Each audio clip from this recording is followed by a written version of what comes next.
Hi guys, I'm Griffin D, and today we are covering, hey, Redditors, have you ever removed someone from your life for the purpose of improving yourself as a person? Please consider subscribing if you enjoy the video. I had to cut ties with my grandmother for two reasons. First, she seems to constantly pit her own kids against each other. Well, so-and-so said this and thinks you did this, and then watches the drama blow up between them. She has 9 of them to choose from to create shitstorms. She started dragging grandkids into the mess, and I got out of it. I've not talked to her in a year, and it's been fairly quiet in terms of drama related to my family. Second, being my paternal grandmother, she was trying to turn my siblings and me against my mother after my parents divorced. She would deny my mother access to us on her visitation weekends, but tell us that my mother was coming to visit us. This would leave us disappointed and hurt, which she would come in and console us. Eventually, my mother quit trying to visit and I didn't hear from her for 2 years. We then found cards and letters from my mum for birthdays, holidays and random days for 10 years. Best friend from secondary school. After we both fricked up our A-levels, I spent about a year around his house every day smoking weed, drinking, watching films and making really bad music. Then I looked at all our other friends who were doing degrees, starting careers, traveling, or even just going out and having proper fun and getting laid. I stopped hanging out with him, got a job and went to night school. 10 years later he's still living with his parents and has exactly the same lifestyle at 28. I see him now and again, but we don't hang. It's sad. 15 years ago he was a bright, creative kid. Like most people, I grew up with a group of people whom I felt I shared many aspects of my life with. Unfortunately, they got heavy into drugs while I wanted nothing to do with it. I cut my ties with them and have gone on to finish college while most of them are on their 3rd kid and 4th parole hearing. I derived a few lessons from this. We often mistake proximity and commonalities for friendship, instead of acquaintances. I have great friends now, ones who are friends based on not just similar personalities, but the time spent together improving both our lives. Travel, in particular, real friends, like real significant others, are based on a give-and-take scenario. You should mutually improve each other, otherwise it's a largely parasitic relationship. Friends come and friends go. Some friends you may have for the rest of your life, but most you won't. I like to imagine my relationships like two trains running on parallel tracks. We're traveling to the same destination for now, but eventually our leaves will fork and will continue down our respective paths. There's nothing wrong with that. Forcing one person to derail their life for you, and vice versa, causes wrecks. People change, no matter how much we want to try and ignore it. It's a fact of life. We are dynamic creatures who are the whole of our sums. Each experience we have develops character which in turn changes us. College relationships are an excellent example of this. Whether it's two summer love kids or two best friends, come break time you'll find yourself not only questioning who they have become, but who you have become as well. It happens, but we're often not cognizant of it and fights erupt. The best quote I've heard about this is sometimes you have to burn your bridges so the crazies don't follow. I've gotten rid of a lot of friends over the past year, and I've seen a sharp increase in my overall well-being. I was the problem solver go-to guy for a lot of people, drug users, emotionally unstable people, and just overall lazy people, and the cliche misery loves company rings true. You have to cut people out. It sucks, but it's necessary, because most of the time these people pull you down. You don't pull them up. I noticed my friends sapping my time and energy that I could have used for myself. It's selfish, but it's also your life. Worked awesome for me. Got rid of shitty friends, bad habits of my own and did good for others, then ended up engaged, getting married in 3 weeks and finally moving away from the town I've lived in since birth. I've done the same with people I used to party with. Many people go through a time in life when they experiment and shirk responsibility. Hopefully that time passes at some point. I've let go of friendships where the only thing I really had in common with people was the desire to drink and use drugs. These people were not all what I'd call negative. Some were. Some had positive attitudes, but they weren't going to encourage me to better myself. Some people have been let go because of excess drama. It kind of hurts at time. I miss people, but I've always been able to make friends. Cutting them out is the easy part. It's adding new ones that sucks. I don't think a lot of people in this thread are really getting at what you wanted. They're talking about distancing themselves from people, rather than outright cutting someone out. I did the latter, about 2 years ago. Was it selfish? Probably. Did it hurt her? Yup. I would imagine so. It hurt for me, too. Basically, I was in the friend zone, completely in love with this girl. I'm pretty sure there was a few months where I had a chance when she broke up with her boyfriend, but we happened to get into a stupid fight over something, and I missed it. By the time we were on good speaking terms again, she was getting back together with said boyfriend. This whole thing was a disaster for my self-esteem and my romantic life. I could never date anyone, really, because I was head over heels for this girl. I was wound up with thoughts of what can I do? How do I get her? All in all, a toxic situation for me. So, one day, during an otherwise pleasant conversation, one of those mildly flirty, joking around ones that any guy who has been in the friend zone will know all too well, I just said I'm done. Explained to her that I couldn't do this anymore, that I wanted something she was never going to give me, and that I didn't think that I could handle being friends with her, because of my feelings for her, and that was that. I never spoke to her again, except once I bumped into her, exchanged small talk. I still cared about her, probably still do, but I think it was one of the best decisions I've ever made in my life. Yes, but unfortunately, I was the negative influence that got removed. Vertical bar. Absolutely. I finally realized years ago that people who stress me out and cause me problems are wasting the precious time I have on earth. If I decide someone is bringing me or my family down, I excise them from my life. Completely. It's as if they don't exist. It works too. I just don't have to think about them anymore and can move on to more productive things. I used to live in a small gang-ridden town. There was only one store and a McDonald's, so work was rare. What else is there to do? It was either leave or join a gang. I left an entire city to better myself. I go back for funerals, that's about it. For numerous reasons. I severed all contact with both of my parents 5 years ago, save for the occasional bizarre text message from my mother. Would you like to go out to dinner in the new Woody Allen movie? It hasn't been difficult to maintain my distance. I very much wish I had a conventional family life, but know for certain that such a thing would be impossible with these two people. I was 12 when I became friends with a girl who we'll call Jas.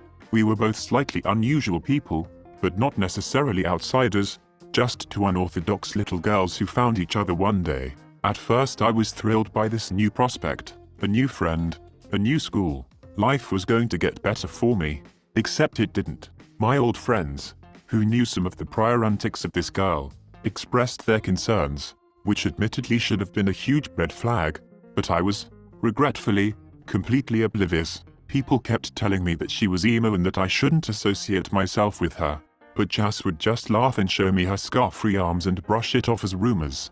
Over the course of the next few weeks, the nice, somewhat delightfully quirky friend I had made was starting to change before my eyes. She was, to be quite blunt, completely and utterly creepy as shit and took the very negative attention she got as good and wanted more. She was getting into drugs and began getting increasingly disturbing. I wanted out. I wanted my old friends back, but my old friends had kind of backed away from me at this point, and new potential friends associated me with her and didn't want to hang out with me either. I had to stick with her. I had no one else. The next year I would fight with her frequently. I began to hate her. She could tell. She didn't want me to leave her, for reasons I still don't fully understand to this day, but I think it may have had something to do with a boy she liked at the time. Jas started cutting herself, for real, this time, and told me that I was the reason she was doing it. It was complete and utter lies, but I fell for it, hook, line, and sinker. I felt absolutely terrible about it, and even though I still harbored a deep hatred for this girl, I just couldn't leave her after doing that to her. She had me again, and I was a fly in her web of lies. I was her friend for yet another year. The summer between 9th and 10th grade was when I finally was free. An old friend of mine had felt bad for leaving me and began to hang out with me again. I was so grateful to have a friend that I actually wanted to be with. I still felt like shit and thought I was the sole reason for Jas's cutting, though. So as the summer began to draw to a close, I was getting nervous at the prospect of returning to school, returning to Jas. I expressed this fear to my old now new friend, and she simply said, "Don't worry, we'll keep you away from her. You will not have to speak to her again." True to her word. My old friend took me under her wing and I was instantly thrown in her large social circle.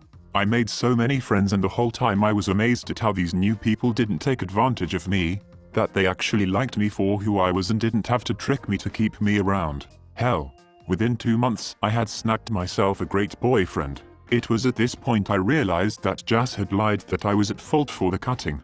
Jas actually apologized later for everything she did and admitted this. I accepted it, but still did not speak to her ever again. The last 3 women I've slept with and actually cared for have been removed one way or another. It's often interesting to reminisce, but I'm really just glad they're gone. Toxic people are toxic. Yes, I had to purposefully pull out of many of my friendships, because they were not substantial or constructive. There is a caveat, however. Let's say you wish to become a more honest and truthful person. You stop associating with that one, or couple of, friends that always seem to embellish or outright lie a lot. You've now made the commitment to be a more forward and sincere person. You begin to realize that aside from your friends' outlandish tales, they are still pretty good people. You guys have a lot of history. Eventually, after hanging around them again, you'll notice your values have changed and you are no longer the same person you were. You no longer take interest in some of the same things. This isn't even counting the other side of the process. For example, your friend starts to get defensive, thinking you are a stick in the mud, because you won't join in on some of the things you used to do or joke about. They may start to believe that you think you are better than they are. People don't like being forcefully shown a better version of themselves. They make excuses. They get defensive. They get angry. Imagine an alcoholic. After vowing never to drink again, the recovering alcoholic will think, man, there isn't anything really wrong with hanging out with the guys, save for their excessive drinking. I am sure we have a lot of other things in common. He will soon find out he either has nothing in common with these guys, or they will constantly persuade him to lapse back into old habits. A real and true friend will help him in his quest for sobriety and congratulate him for making the right choice. Note that these people are very few and far between. I was best friends with this girl that used to live like a block away from me. I am also a female. We were pretty close throughout middle school and part of high school.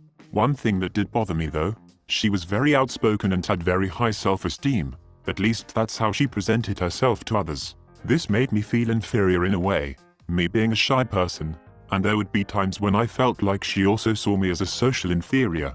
For the most part though, we were like sisters and hung out literally every day. After a while though, she started hanging with other people, began to act more like them, and it seemed that when we would hang out she'd want to use me for a free ride somewhere.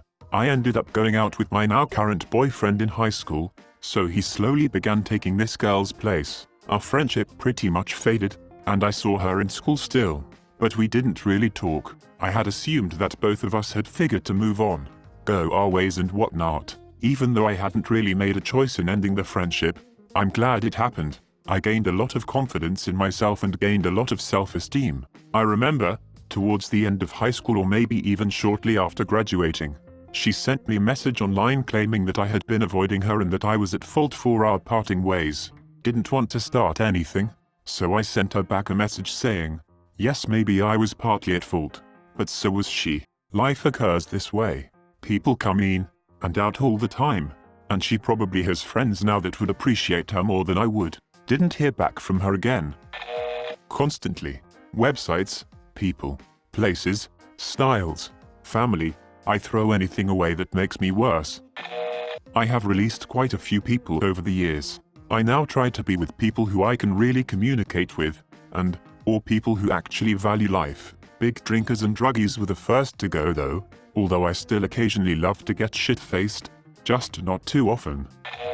The idea to cherry-pick people in and out of your own life under the guise of removing toxic influences seems to have gotten really huge lately, over the course of perhaps the past 10 years. As someone who's known his fair share of pathological narcissists, histrionics, and drug addicts, I definitely agree there's a time and a place for it.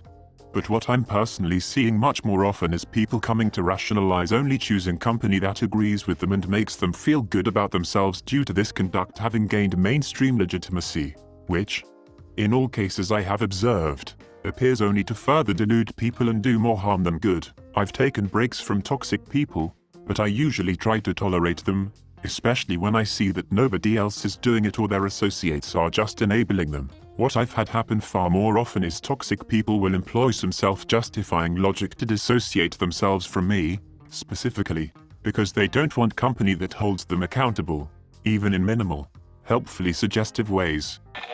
I have a list of people, some of them due to circumstances, others due to my spidey sense going off. Nearly all of the high school friends I used to be with. This is going to sound harsh, but most of them didn't put enough effort in their lives. They wanted to coast and let the gov take care of them through the welfare program. I didn't want that. Maybe the combination of ambition and independence was enough to realize that if I continue my friendship with them, I will be dragged into situations that would be unwise, uncomfortable, or unwanted not by choice. I did have a continuing contact with 2 friends from high school 4 years afterwards, but that lasted until I got my BS degree. After that, they just drifted off to their own lives. Also, instead of cutting ties entirely from my life, I severely reduced my involvement with my family instead, except for one of my brothers. This is all due to religion. They are the types in where they believe the literal translation of the Bible. They are not fond of people who are not part of the norm, and my opinions clash with theirs. It sometimes frustrates me, because I can't have intelligent conversations with them if I do down a road that I know is controversial. For example, gay marriage. Their only talking points are quotes from the Bible. Then we get into a discussion about the Bible and I point out loopholes. For example, slavery, selling daughters, shellfish, etc. And they would completely ignore them or scoff at them. It frustrates me, because I tried to bond with them for the last 15 years and I got nothing out of it except anger and depression for a good period of my life. It is true that if you keep people who are positive influences in your life, you start developing their traits. This is true vice versa. You hope that people who are positive influences in your life will take you down a path that meets your life goals. All know is removing someone from your life is a hard decision, but it sometimes becomes necessary for you to live. Selfish, yes. Necessary, yes. Please subscribe if you like the video. It really helps the channel to grow. Adios.